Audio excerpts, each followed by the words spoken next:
Bueno, acá estamos con Abel Biglione, economista de Fiel. Dice que lo presentemos así, ¿no? A secas. A secas. Bueno, la primera pregunta, Abel, es de 1 a 10, ¿cómo estás viendo la situación económica hoy?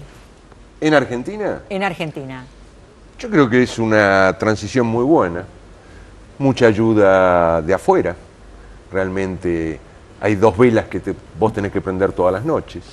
La primera es prenderle la vela al precio de los commodities agropecuarios y commodities industriales que están volando.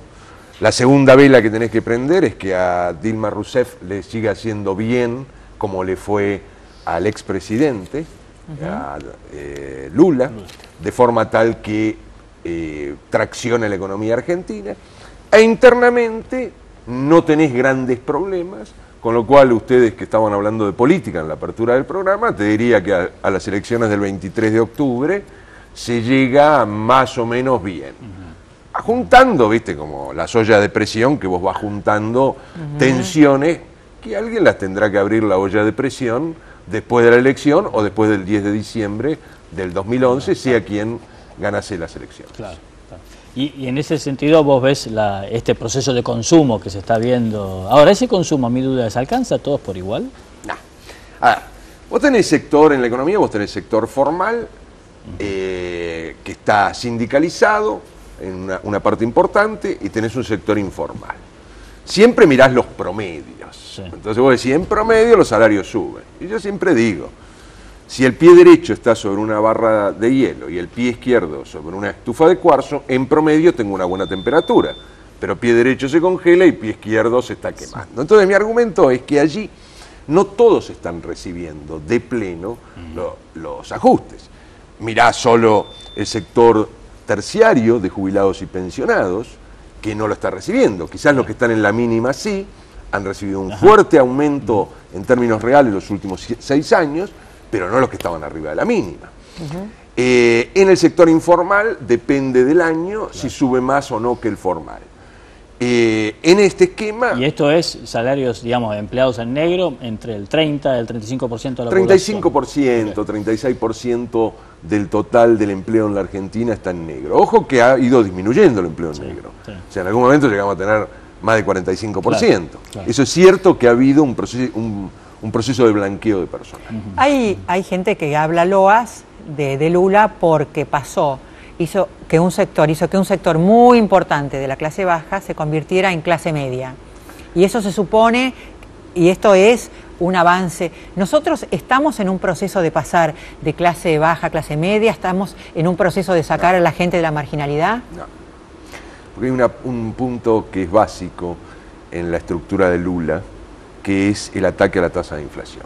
Cuando vos tenés que trabajar para pasar gente de bajos ingresos que le suban los ingresos, la tasa de inflación tiene que ser muy baja.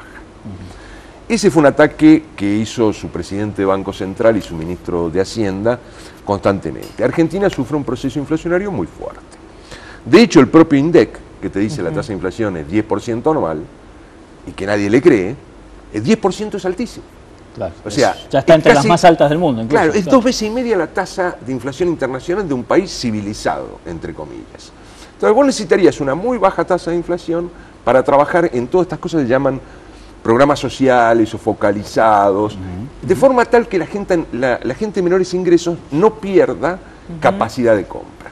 Argentina no, entonces, a tu pregunta, Ani, no está en el proceso ese, porque está con una tasa de inflación que hoy no sé cuánto ronda, vamos a poner 25%. Claro. 25% de una tasa de inflación altísima, y eso lo único que te permite es le permite al gobierno es tratar de andar arriba de la ola sin que se le desboque esa tasa de inflación. Primera vuelta que se desboque, tenés más pobres. O sea, si va del 25 al 30%, hay más pobres en la Argentina. Claro. Si bajara del 25 al 3%, que es imposible en el corto plazo, probablemente vos puedas corregir esa incorporación de gente a un sistema de mayores ingresos. Se habla mucho, Abel, o que hay inversión, dice sobre todo el Ministerio de Industria, o que falta inversión en la Argentina, o que por lo menos no es suficiente la que hay. La primera pregunta es en qué posición te ubicarías o cómo ves el proceso de inversión en la Argentina, y la segunda es ¿por qué si no la hay, qué pasa que los empresarios ven un mercado que crece y no invierten lo suficiente como para ampliar su capacidad instalada, por lo menos? Yo creo que las empresas han invertido al menos la reposición de capital, que lo han hecho, y han ampliado algunas líneas de producción. Lo que vos no ves son inversiones gigantescas como viste en la primera mitad de la década del 90. O sea, grandes ampliaciones de capacidad de planta. La razón más clara puede ser el entorno o clima de negocios. Nadie está muy convencido que vos hundís inversión y después no te la confiscan a través de controles de precios. Y en ese caso, el inversionista lo que hace es radica la inversión en otro lugar de los otros 3 socios del Mercosur e importa de ese lugar. En ese esquema creo que se ha movido la Argentina en los últimos 6 o 7 años. No a grandes ampliaciones en la Argentina e inversión en el exterior.